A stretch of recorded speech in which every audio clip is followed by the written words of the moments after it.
Well, hello there, humans of these earthlings, whoever you are, wherever you are, whatever you're doing, and if you're lucky enough indeed to be doing it too, welcome back to the channel. I'm Bushka, and today I'm going to take you down the rabbit hole. We're going to have a look at PUBG Mobile as an extended, advanced tactical series. Now, you might be asking, why is this so different to normal? And it's because I'm going to use some different tools that normally you won't see on the PUBG Mobile YouTubers, and I'm going to really break this down in a micro sense for you so that you can really slow down and understand exactly what's going on. And to do that, I'm going to use a thing called, I think it's Coach's Eye. It's an app I use on the on my iPad. Now, what's going on here? Let's start with this little look at the universe. If you look in the top corner of the screen, just up here, actually, I'll draw this just up here, right? You can see that there is a set of footprints and they're above me. And I've been having a little one-on-one with this guy. So he's actually quite good. Every time he hears me going for a heal, he starts pushing me again. He's just jumped outside.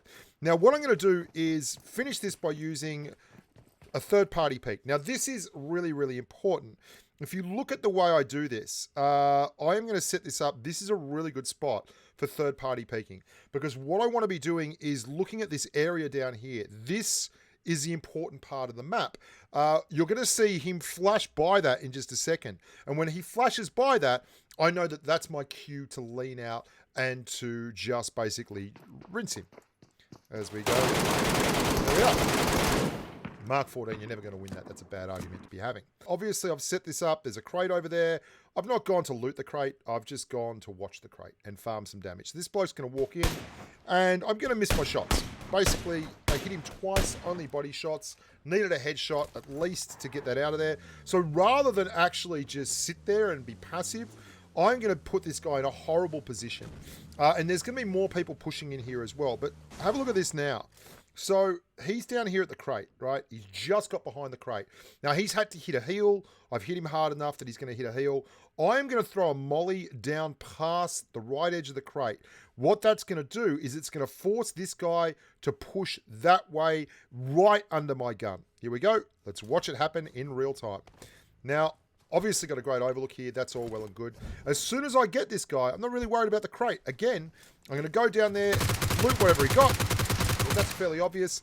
Get back in my car, and while the smoke is still going, bugger off and overlook the crate again. This time I've got a mark, an AUG and an M24. We tag that bloke, we get another bloke. Now this is the absolute epitome of farming damage. It's something that me and a lot of other people do to pad the stats and look really good. We all do that sometimes. So I'm going to smoke up the left side of this crate. Now he is lying down there in the grass at the end. Going to get that smoke going. He's actually going to retreat away from the crate. And I'm going to use this to push in and have a look. Now, the important problem that we're going to have here is there is going to be people who are going to third party us from that direction, and there's going to be someone in this direction. And we're going to have to do a lot of very, very fast movement and make some very important decisions to actually get away with this. So I'm trying to gren him out. There's one guy that's already right there, right? So he's right there. And he's moved just further back. As soon as he's heard the pin pull, he's taken off. Now, this flare is obviously pulling other people in. And now someone else is shooting this from ages away. But I've got to the crate in time to get the Mark 14. I've got my 6 times. Everything's looking good. Lo and behold, I'm now going to try and third-party peek this bloke down here. Now, just as we're about to get involved, he gets around behind the other corner. And now I'm getting hit from the right. Okay, so there is now a guy above me to the right. I've got 2 med kits. I've got a guy to my left, a guy to my right, and I've got a guy that's going to pop behind me in no short order. I just get that heal off. A molly hits me from this bloke over here, northeast 75, and then a guy behind me hits me. Now, I want you to see this. This is really important. If you're ever wondering how close this game is, right? I ended up winning this game, but how close this game is and how these tiny decisions make all the difference. My path here the smartest thing to do, you'd think, would be to go straight for that door, and that would be the fastest way to get into cover. But what that would do is give the guy who is behind me all the way back up to the northwest, like in that direction, a clear shot at buggerlugs here, which is not what we're after. So what I'm going to do is I'm going to go while on fire in here, around here, along the edge of the wall, and then cut in through this window. And this basically saves my life and ends up giving me a chance to win the game. That's now giving me cover. Gets me that little bit of edge away. And then I've just got my last med kit to use. The zone has moved away. I've got 1 minute 17 seconds. We've still got 3 bad guys in the general vicinity, and I've got to figure things out. So the first thing to do is to clear the guy that is on the hill to the northwest. 43 seconds and a mark 14. So I'm going to third party peek this window, look for the bloke that's camping. There he is. We need to tap him out. We need to do it very, very nicely. So let's get an eyeball on him, switch to single, set up the shot. Tap, tap, tap. Mark 14 doing the business. Now, we've got 2 guys in front of us over here. One of them is actually being really, really passive and is gatekeeping everyone. So it's me and this bloke who are mucking around down here. I'm just desperate. He's still there. There he is. Right. Now, you think that's 2 of the 3. There is still a guy over there to my southeast.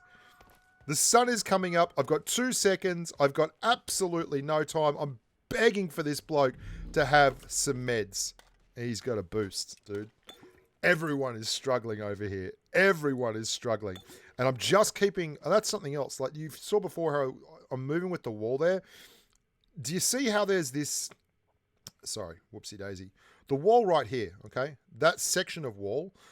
if someone appears down the end here and starts shooting along the line of the wall here, all I've got to do is move across and then I'll be safe.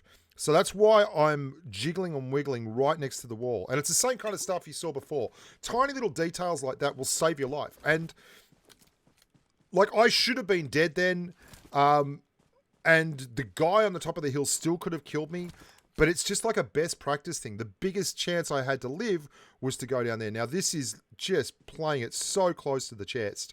I'm really waiting to see if this guy's going to pop before I go and try and loot. I don't have any options. I'm looking over there. Voila. Have a look. There he is. Did you see that? So, if you look at me running here, I'm going to run into this zone. And I'm running away from the zone, away from safety. I know there's a guy over there still camping. I need to check and see if the guy up on the hill's got any meds. So as I actually walk in and have a look, you'll see me as we do the Steve Austin slow-mo. I am going to spot our amigo right down there. All happy days. And I need to clear him because he's already zone kept me once and he's probably going to do it again. So the most important thing for me is to get that target. 1, 2, 3, 4. We ended up winning this game. We ended up winning this game, and it was getting out of that situation that was so tight, and it was such a bad spot. And the only reason I got out of that situation was keeping my head and actually playing to the best of my ability. Now, I want to talk about this very, very simple game.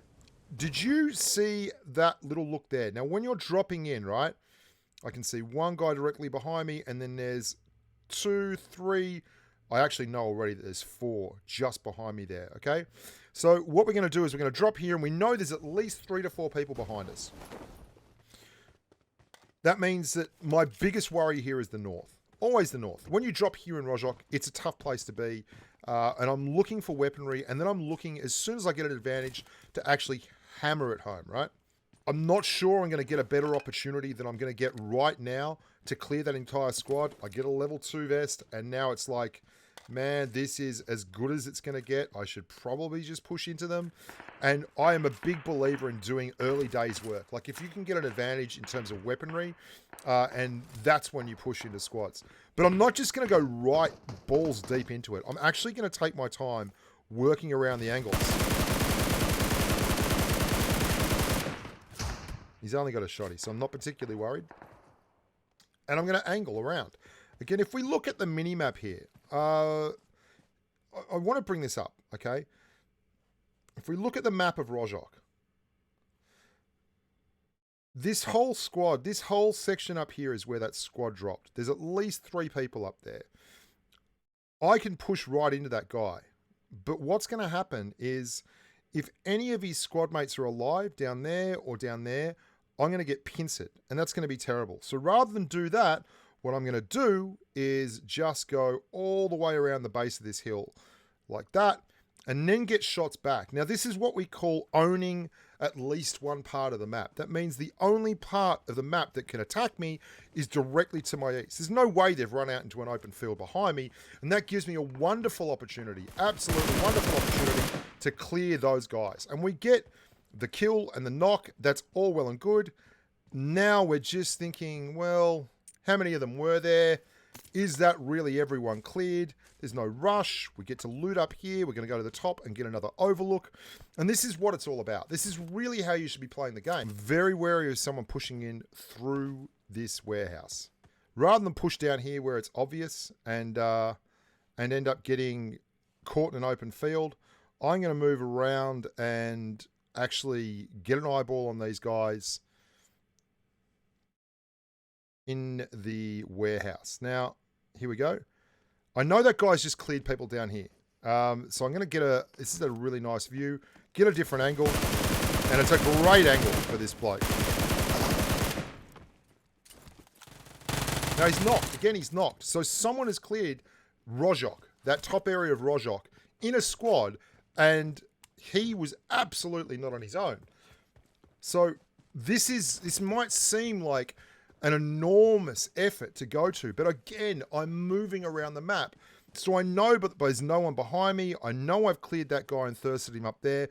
I'm moving all the way around the map because the most likely point that they're going to attack is the last position I was in, which is in the warehouse. And they're flanked. I can hear someone in there. I just eyeball. There's one. There's Hero. Our mate Hero. And again, Hero's knocked. Hero's not dead. So that just tells me that there is someone else around here. Get my boosts on, and I'm going to set up for the next one to turn up and have a crack at me. And this is really just such a hilarious thing to do. I constantly do this to people. I'm still waiting. I'm back in the same spot now, waiting for Hero's squad to turn up. I'm pretty sure the guy's just been heard over that side of the building. Here he comes. Going to switch to the Uzi because the Uzi's time to kill is crazy. By the way, if you want to know more about this stuff, I just launched the Bushka, the website. There we go. And that's got all the time to kill stats for the SMGs, the ARs, the base damage for all the sniper rifles, my top 10 rankings for the guns, how much space 7.62mm takes up, .762 takes up. In a backpack, how much 5.56 takes up, how much 9mm takes up, how much all that stuff takes up. Like, it's all there. So if you want to check that out, you should. That's right there. And if you want to learn more about PUBG Mobile, that's basically where you can go because it's the only place on the internet that I've seen real PUBG Mobile numbers. Everyone else I've seen, like BlueStacks and Majoress and all these other, rankboost.com, they all just rip the numbers from PC and tell you that they're PUBG Mobile numbers, and that's BS. So if you want to know the real numbers, thebushka.com. Until next time, look after yourselves and stay safe on the battlefield. Bye for now.